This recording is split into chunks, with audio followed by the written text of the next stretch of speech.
in Matthew chapter 1, the verse 18 to verse 25.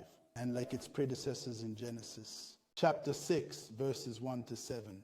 Like her predecessors, the virgin has joined forces with the ancient serpent as part of the virginal transaction.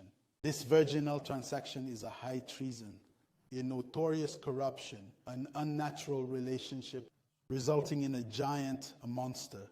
Exactly as in Genesis 6, 1-4, a humanoid, a hybrid, emasculated and feminine, fault of the Y chromosome, the virility chromosome that an earthly male genitor has not been able to bring, which could have made him a man, a son of man. One male son, exactly like us, made of flesh and bone, blood and dust. How else could he represent the human species without being a human being himself, without being one of us?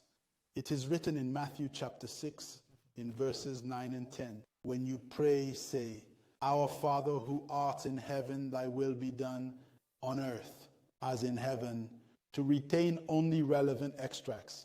Therefore, in heaven, there is the heavenly Father, then, by virtue of the principle of procreation, and that his will may be done on earth as it is in heaven.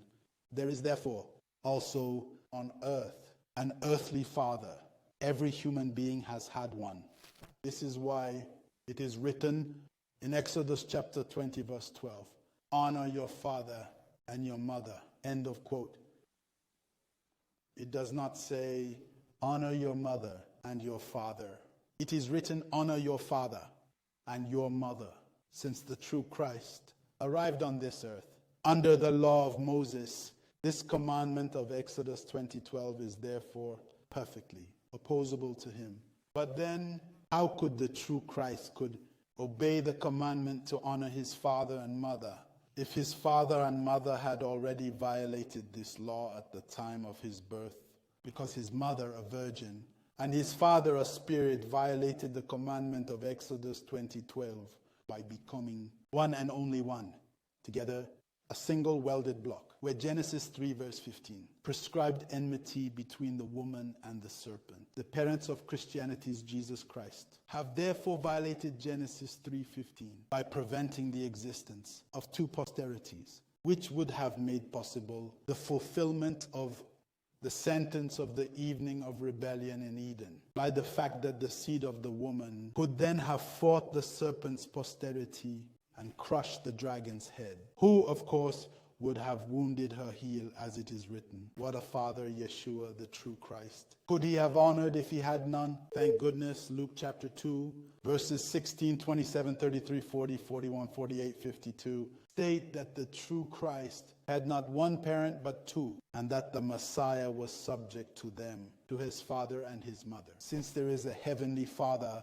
by virtue of the principle of procreation, and so that God's will may also be accomplished on earth, there must also be an earthly father. Otherwise, Exodus chapter 20, verse 12, would not have prescribed to honor his father. Only then would it have been written in this verse, in this commandment, honor your mother. And yet, the existence, the possibility of a statement limited to a reference to the mother in the commandment of Exodus 20:12 would have been simply unthinkable, impossible. The fact is, it is worth recalling our memory that woman was created after man to help man, and not the other way around. This is exactly what you read in Genesis chapter 2, verse 18. Even though, indeed, the woman rather embroiled humanity into its own doom by taking the place of the failing man, leadership in humanity, with the active support of ancient snake. This snatching of leadership by the woman to the failing man with the help of the ancient serpent, as we have seen at work throughout the history of mankind. First, in Genesis chapter 3, in Eden, when Eve makes a deal with this ancient serpent behind Adam's back and on behalf of mankind. Then, in Genesis chapter 6, 1-7, or frivolous women consort with spirits and turn them into sons of a new kind, hybrids, humanoids, having nothing to do with the human species, with the image of God, as God intended, projected.